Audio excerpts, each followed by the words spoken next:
دیکھنے اور سننے والوں کی خدمت میں محبت بھرا سلام۔ ناظرین، توہین مذہب اور اب توہین پارلیمنٹ، اگر آپ نے کسی پارلیمنٹ کے بندے کی بھی توہین کی تو آپ کو گرفتار کیا جائے گا۔ مریم کی کوئی ایسی ویڈیو شیئر کی گئی اور واٹس ایپ گروپ پہ، اور واٹس ایپ کے جو ایڈمن تھے ان کو گرفتار کر لیا گیا۔ یہ پہلی گرفتاری ہوئی ہے۔ ایسے قوانین پاکستان میں پاس کیے جا رہے ہیں۔ ہمارے بیورو چیف ہے پاکستان میں۔ سر، کیا حالات ہے اس وقت پاکستان میں، کیا چل رہا ہے؟ جی بالکل، یہ جو بات آپ نے کی ہے کہ وزیر اعلیٰ جو ہے پنجاب، ان کے متعلق ایک ویڈیو سامنے آئی تھی جس کے اندر ایڈٹ کر کے اور تمام جو ہے وہ چیزوں کو آگے پیچھے کر کے ایک ویڈیو بنائی گئی تھی، تو اس کے متعلق یہ تھا کہ اس کو مختلف گروپس پہ شیئر کیا گیا۔ تو اس کے بعد جیسے گورنمنٹ کو اس بات کے بارے میں علم ہوا کہ یہ ایک ویڈیو بنائی گئی ہے، تو پھر انہوں نے اس کا ریکارڈ سارا چیک کیا، اور جس گروپ کے اندر وہ شیئر کی گئی تھی، تقریباً 5 سے 6 گروپ ہے جس کے اندر وہ سیٹ کی گئی تھی، تو انہوں نے پھر فوری طور پہ اس گروپ ایڈمن کو گرفتار کر کے تو ان کے خلاف ایک ایف آئی آر دے دی ہے، اور اس کے بعد ان کو ایف آئی اے کے حوالے، سائبر کرائم کے حوالے کر دیا ہے کہ ان لوگوں نے جو ہے وزیر اعلیٰ پنجاب کی نازیبہ جو ہے وہ ایک ویڈیو بنا کر تو اس کو انہوں نے اپلوڈ کیا ہے۔ اچھا، ایسے لوگوں کی ضمانت وغیرہ ہو جاتی ہے؟ کیونکہ میں تو چند لوگوں کو جانتا ہوں جن کی ضمانت بھی نہیں ہوتی۔ اتنا خطرناک کیس ہے یہ؟ جی، یہ جس کے پیچھے تو گورنمنٹ آف پاکستان یا گورنمنٹ آف پنجاب جو ہے وہ پیچھے سے اس کو پرسیو کرتی ہے یا اس کے پیچھے ایک نظر رکھتی ہے، تو ان کو تو وہ کوشش کرتے ہیں افسران کو کہ اس کی ضمانت نہ ہونے دی جائے، تو اس کو ڈیلے کر دی جائے۔ لیکن قانون کے اندر فی الحال جو ہے کم از کم جو ہمارے سامنے ریکارڈ آیا ہے کہ 6 مہینے تک تو ضمانت نہیں ہو سکتی، 6 مہینے کے بعد جو ہے وہ جو جج صاحب ہیں اس کے اوپر ضمانت دے سکتے ہیں، وہ بھی 6 مہینے میں اس کو مسلسل اس لیے انڈر آبزرویشن رکھا جاتا ہے کہ اس کو پوری طرح ڈیروگیشن کیا جائے، کیونکہ یہ جو نیا قانون بنایا ہے سائبر کرائم ونگ کا، جس کے اندر ایف آئی اے کو یہ اختیارات دیے گئے ہیں، تو اس کے تحت فوری طور پہ بھی کسی گرفتار شخص کی ضمانت نہیں ہو سکتی کم از کم 6 مہینے تک۔ سر، یہ بتائیے کہ پولیس تشدد جو کرتی ہے اس میں اضافہ ہو رہا ہے، کہیں پہ کسی کو جانوروں کی طرح لٹکایا ہوا ہے، لوگوں کو گالیاں دے دی جا رہی ہیں، عورتوں کو تھپڑ مارے جا رہے ہیں، تو یہ کلچر جو ہے جس کے نتائج آپ کے سامنے ہے کہ وہاں پہ ایک پولیس افیسر کو بھی قتل کر دیا گیا، تو کیوں نہیں ہم اپنے آپ کو بدل پا رہے؟ آپ کیونکہ وہاں پہ رہتے ہیں۔ جی بالکل، آپ جس کا ذکر کر رہے ہیں کہ وہ جو چند روز قبل جو انسپیکٹر تھے سیف اللہ نیازی، ان کو ان کے جو ہے ایک منہ بولا بیٹا بھی کہا جاتا ہے اور کار خاص بھی کہا جاتا ہے، تو وہ ان کو 6 گولیاں مار کر قتل کر دیا گیا۔ تو اس کی وجوہات جو ابھی تک سوشل میڈیا پہ لوگوں نے اور وکلاء نے اور ایک ٹیم بنا کر یہ چلائی گئی تھی کہ یہ ایک رشوت خور اور ایک بڑا سخت قسم کا ایسا تھا، اور یہ پولیس جو ہے وہ اپنے کردار جو پولیس کی کردار کسی کی گئی، تو اس کے بعد ایک نیا جو ہے ٹرینڈ پتہ لگا، سامنے آیا کہ پولیس والوں نے کہا کہ ہم ہر بندے کو تو نہیں مارتے، ہم تو کوشش تو یہ ہوتی ہے کہ جو بندہ مجرم ہے، جو سخت اور سنگین جرائم کے اندر ملوث ہے، ان کی ڈیروگیشن کے لیے ہمیں وقتی طور پر اس حربوں کا استعمال کرنا پڑتا ہے۔ لیکن جو ہے آپ اس میں جو شریف النفس لوگ ہوتے ہیں اور جو لوگ دوسرے لوگ شامل ہوتے ہیں، ان کو بھی بیچ میں شامل کر دیا جاتا ہے۔ تو پولیس کو تو بڑی دیر پہلے سے اس بات کے لیے آگاہ کیا گیا تھا کہ آپ نے تشدد کے اوپر کام نہیں کرنا، اور کوئی اگر کسی جگہ پہ تشدد کرتا، پولیس اہلکار کسی مجرم پر یا کسی ملزم پر پایا گیا تو اس کے خلاف سخت کارروائی ہوگی۔ لیکن اس کے باوجود واقعات کے اندر ٹارچر سیلز اور باقی چیزیں جو ہے وہ سامنے آتی جا رہی ہیں۔ اس کے بعد یہ ہوتا ہے کہ لوگوں کے اندر ایک پولیس کے خلاف سخت غم و غصہ پایا جاتا ہے، اور جس کی وجہ سے یہ جو واقعہ ہوا ہے یہ آپ کے سامنے ہے کہ مجھے مسلسل 4 روز سے گالیاں دی جا رہی تھی اور مجھے برا بھلا کہا جا رہا تھا، تو جس کی وجہ سے میں نے یہ سارا واقعہ پرفارم کیا اور میں نے اس کو مار دیا۔ امریکہ میں تبدیلی آئی ہے، کوئی پاکستانی عوام بھی اس کے متعلق سوچ رہی ہے، کوئی بات چیت پاکستان میں بھی لوگ کر رہے ہیں؟ جی بالکل، کیونکہ امریکن نسل جو ہے ان کے حلف برداری کے بعد ان کو ایک امید تھی کہ ٹرمپ جو ہے وہ عمران خان کی رہائی کے اندر ایک اہم کردار ادا کریں گے، تو اس کی وجہ سے انہوں نے ایک یہ امید پیدا کی گئی ہے، ایک امید ہوئی ہے کہ ان کے اندر کے جو پی ٹی آئی کے لیڈر ہیں، تو جو عمران خان ہیں اور جو باقی ان کی جو ورکرز ہیں، ان میں یہ خوشی کی امید لہر سمجھنے کی پائی جا رہی ہے کہ وہ کہہ رہے ہیں کہ امریکہ جو ہے ہمارے لیڈر کی رہائی کے اندر ایک اہم کردار ادا کرے گا، اور ہمیں جو ہے وہ اس کی وجہ سے جو ہے ہمارا لیڈر جو ہے رہا ہو کے باہر آئے گا، تو ان کی ایک کوشش جو ہے وہ اس طرف دیکھنے کا کتنی خوشائند ثابت ہوتی ہے۔ سر، ایک جو چیز اس کہ پاکستان کے لیے سب سے بڑا مسئلہ بنا ہوا ہے وہ ہے لوگوں کو جو پیسے لے کے باہر بھجواتے ہیں، ایجنٹ ان کی کمبختی آئی ہوئی ہے، بڑی تعداد میں گرفتاریاں ہو رہی ہیں گجرات سے، چنیوٹ کے علاقے سے، ادھر ادھر سے۔ کیا دیکھتے ہیں کہ لوگ اتنے نہ سمجھ ہیں کہ آئے دن جب موت کی خبر ملتی ہے کہ اتنے لوگ مر گئے، پھر تو یہ ایجنٹوں کے قابو کیسے آ جاتے ہیں؟ جی، سب سے بڑی بات یہ ہے کہ جو کشتی یہ ڈوبنے کے واقعات کے بعد جو ہے ایف آئی اے کے اندر یہ جو ایف آئی اے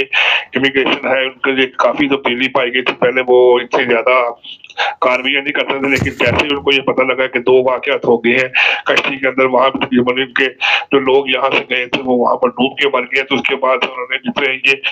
سہولت کار تھے جو انسانی اسمگلر ذرا موبائل کا ٹھیک نام کر لیں دیا گیا اپنا، ہے کہ ان کے موبائل ذرا ٹھیک کر لیں جی۔ اچھا جی، اب آواز آ رہی؟ ہاں جی، ابھی ٹھیک ہے جی۔ تو ان کی یہ کوشش ہوتی ہے کہ جو انسان اسمگلر ہیں ان کے خلاف سخت کاروائی کی جائے اور ان کو موقع پر پکڑا جائے۔ اس کے لحاظ سے پچھلے 20 سے 22 دن کے اندر تقریباً ایف آئی اے فیصلہ آباد، ایف آئی اے لاہور نے سینکڑوں کے قریب افراد کو گرفتار کیا اور ان لوگوں کو پکڑا ہے جن کو سہولت کاری کے طور پر اور جو ایجنٹس کے طور پر کام کر رہے تھے۔ تو ابھی تک کی اطلاعات کے مطابق 120 کے قریب افراد جو ہے وہ پکڑے جا چکے ہیں، جو کسی نہ کسی طریقے سے جو ہے لوگوں کو باہر بھجوانے کا ڈھانچہ دے کر اور کام کر رہے تھے۔ اس کے علاوہ کچھ رپورٹس جو ہے ہمیں چنیوٹ سے بھی ملی ہے جس کے اندر پتہ لگا کہ 12 سے 15 افراد جو ہے انہوں نے 4 سے 5 کروڑ روپیہ لے کر ہمارے ساتھ جو ہے باہر جانے کا بھجوانے کے لیے ہمارے ساتھ فراڈ کیا ہے۔ تو اس طرح کے واقعات جو ہے وہ مسلسل ہی اس میں اضافہ ہو رہا ہے، اور سب سے بڑی بات یہ ہے کہ پاکستان کے اندر آپ سمجھتے ہیں کہ اکنامکس اور مہنگائی اور جو کاروبار ہے وہ بالکل نہ ہونے کے برابر ہے، تو اس لیے لوگوں کی یہ کوشش ہوتی ہے کہ ہم جو ہے اپنا کاروبار یا اپنی زمین وغیرہ بیچ کے تو پھر باہر کے ملک شفٹ ہو جائیں تاکہ وہاں پر ہمیں سکون، عزت، اطمینان سے کاروبار کیا جا سکے۔ سر، فاروق آباد میں ہمارے پاس اطلاع ہے کہ دوبارہ احمدیہ مسجد پہ حملہ ہوا، وہاں پہ ذرا تفصیل بتائیں گے ہمارے دیکھنے والوں کو؟ یہ جیہو پورہ کا علاقہ ہے سٹی فاروق آباد، وہاں پر 2 واقعات جو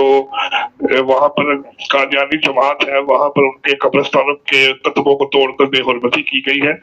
تو وہاں پر جو پہلے ایک واقعات ہوا تھا اس کے اندر بھی تقریباً کوئی 20 سے 22 قبریں جو ہے ان کے کتبوں کو توڑا گیا اور قبروں کو مسمار کر کیا گیا۔ اس کے بعد دوسرا جو واقعہ تھا وہ 24 فروری کو ہمیں رپورٹلی پتہ لگا، اس کے اندر 40 کے قریب جو قتبے تھے ان کے قبرستان میں جو قبریں تھیں ان کے قبروں کو توڑا گیا۔ تو یہ جو 2 واقعات تھے، ایک 21 فروری کو ہوا ہے اور دوسرا 24 فروری کو۔ تو اس کے اندر جو پہلے واقعات میں اس کے اندر سرپسند عناصر جو تھے جن کا تعلق طریق لبیک یا رسول اللہ سے ہے وہ آئے ہیں اور انہوں نے آ کر ہتھوڑے کی مدد سے اور آخری ران کی مدد سے جو اوپر جو لکھا ہوا تھا قطبے جس کے اوپر بسم اللہ یا کوئی دوسری قرآنی آیات لکھی تھی ان کو توڑ کر پھینک دیا تھا۔ تو دوسرے کے اندر واقعات کے اندر تقریباً 40 کے قریب جو ہے وہ قبروں کو نقصان پہنچایا گیا ہے۔ بہت شکریہ سر۔ ناظرین، پاکستان کے جو حالات ہیں وہ آپ سب کے علم میں ہیں۔ پہلے تو توہین مذہب اس پر بات تھوڑی سی کر لیں۔ 800 کے قریب لوگ جو ہیں وہ جیلوں میں، اور یہ وہ لوگ ہیں جن کا کوئی قصور نہیں۔ میں نے پہلے بتایا تھا کہ فیس بک، سوشل میڈیا کے ذریعے انہیں کوئی ایسی پوسٹ ملتی ہے،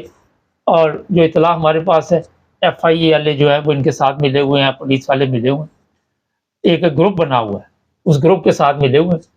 اور وہ لوگ پھر ان لوگوں کو کسی نہ کسی طرح گھیرے میں لا کے تو گرفتار کرواتے ہوئے ان کی ضمانتیں بھی نہیں ہوتی۔ یہ 298 295 کے تحت جیلوں میں بند ہے،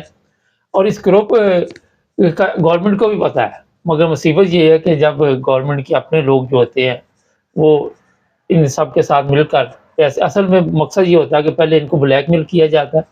اور جب یہ کوئی پیسے دینے کے قابل نہیں ہوتے اور غریب لوگ ہوتے ہیں، زیادہ ان میں اسٹوڈنٹ ہیں اور لڑکیاں بھی شامل ہیں۔ جو توہین کی بات ہے تو مذہب کی توہین، پارلیمنٹ میں بیٹھے لوگوں کی توہین، مریم کی توہین، یہ نئے قوانین انہوں نے کوئی پاس کروائے، 3 سال جیل ہے ان کی، لیکن عوام کی جو روزانہ ذلت اور رسوائی ہوتی ہے اس کی کوئی ذمہ دار نہیں۔ جھوٹے مقدمات درج کرانے، جھوٹی ایف آئی آر، اور یہ تو آپ نے سنا ہے کہ جھوٹی خبریں پھیلانے پر 3 سال جیل ہوگی، لیکن یہ ابھی تک آپ کو نہیں پتا چلا کہ یہ پوری گورنمنٹ ہی جھوٹ پہ چل رہی ہے۔ سب سے پہلے تو ان کے متعلق احتساب ہونا چاہیے تھا نا۔ اور اب پرابلم یہ ہے کہ پاکستان میں اگر آپ نے سچ بتانا ہے تو پھر وہاں پہ آپ نے رہنا نہیں، ہونا تو یہ چاہیے تھا کہ سچی خبریں پھیلانے پہ 3 سال جیل کی سزا ہوئی ہے، نارمل تو یہ چلنا چاہیے، لیکن کیونکہ پاکستان زندہ باد ہے، پاکستان دوسری طرف اگر بات کر لے تو اسلام کا قلعہ، اور یہ وہ قلعہ ہے، وہ اسلامی ملک ہے جو غیر مسلموں کو کے چندے سے ان کی مدد کے ساتھ چل رہا ہے، لوگوں کی قبروں کو نقصان پہنچانا، لوگوں کی مساجد کو نقصان پہنچانا، اور وہاں پہ جس طرح لوٹ مار کا سلسلہ چل رہا ہے، ابھی آپ نے سنا آپ سب کے علم میں، جو لوگ بھی ایجنٹوں کے ہاتھ میں قابو آ جاتے ہیں۔ بارہا دفعہ بھی میں اپنے آفس آ رہا تھا تو راستے میں کچھ دوستوں سے ملاقات ہوگی، وہ بھی یہی کہہ رہے تھے کہ روزانہ یہ چیزیں سامنے آتی ہیں، لیکن اس کے باوجود لوگ جو ہے وہ ایجنٹوں کو 80-80 لاکھ 1-1 کروڑ روپیہ دے دیتے ہیں۔ وجہ یہ ہے کہ وہ سمجھتے ہیں کہ پاکستان میں وہ سیف نہیں ہے، مگر وہ جو راستہ اختیار کرتے ہیں وہ بھی سیف نہیں ہوتا۔ کئی پروگراموں میں ہم بتا چکے ہیں کہ ایسے کام نہ کریں کہ جو انلیگل کام ہے، غیر قانونی، اور ایسے لوگوں کے ہاتھ میں نہ آئے۔ اس میں فیصل آباد کی FIA، فیصل آباد ایئرپورٹ سے کچھ عملہ بھی ہے جو ہماری اطلاع ہے وہ بھی شامل ہے، ان لوگوں کو پکڑ کے چھوڑ دیا جاتا ہے، بڑی رقم لی جاتی ہے، اور بعد میں کسی کو کسی چکر میں ڈال کے کہتے ہیں کہ یہاں سے بھاگ جاؤ، اور خود ہی یہ اطلاع دیتے ہیں، جس کی وجہ سے لوگ کئی ایجنٹ جو ہے وہ ملک چھوڑ کے بھاگ جاتے ہیں، پھر یہ کہتے ہیں جی انٹرپول کے ذریعے ہم واپس لے کے آئیں گے۔ جب وہ گھر میں بیٹھے ہوتے ہیں تو ان سے پیسے لے کے کہتے ہیں جی آپ تو نکل جانا، کیونکہ وہ اڈا یہ ہوتا ہے کہ اگر یہ پکڑے گے تو ہمارا بھی نام سامنے آئے گا، تو اپنا نام تو نہیں کوئی سامنے آنے دیتا۔ اس وجہ سے ایسے ایجنٹوں کو وہاں سے بھاگنے کے لیے باقاعدہ طور پر سہولت کار بیٹھے ہوئے۔ ابھی یہ جو معاملات ہیں، آپ کو میں نے پچھلے پروگرام میں بتایا تھا، شہباز شریف نے اپنے ہاتھ میں لے لی ہیں، کیا تبدیلی آتی ہے آنے والے دنوں میں آپ کو بھی پتہ چل جائے گا، ہمیں بھی پتہ چل جائے گا، مگر یہ کام رکنے والا نہیں جب تک پاکستان میں لوگوں کے لیے کوئی آسانی پیدا نہیں ہوگی، کوئی رزق کے ایسے موقع نہیں ملیں گے، اور صرف نغموں میں اور ترانوں سے باہر جب تک ہم نہیں نکلیں گے اس وقت تک آپ دیکھیں کہ پاکستان میں رہنا کتنا مشکل ہے۔ پارلیمنٹ کے لوگوں کی توہین، جس طرح میں نے ابھی بتایا، یہاں یورپ میں رہتے ہیں، پتہ نہیں اس طرح کے قوانین مجھے تو نظر نہیں آتے، مگر یہ لوگ مخلص ہوتے ہیں، ان کی توہین کرنے کی ضرورت بھی نہیں پڑتی، یہ عوام کے ووٹ کے ساتھ آتے ہیں، ہمارے تو سلیکٹڈ ہوتے ہیں سارے جتنے لوگ پارلیمنٹ میں پہنچتے، وہاں پہ پرابلم یہ ہے کہ کام ان کے اچھے نہیں ہیں۔ پچھلے دنوں کچھ ویڈیوز چلی تھی چیف آف آرمی اسٹاف کی اور مریم کی، اور اپنی میں کیا لفظ دوں، ان پہ پردہ ڈالنے کے لیے خالی جگہ خود پر کر لے قوانین بنائے جاتے ہیں ہر جگہ پہ۔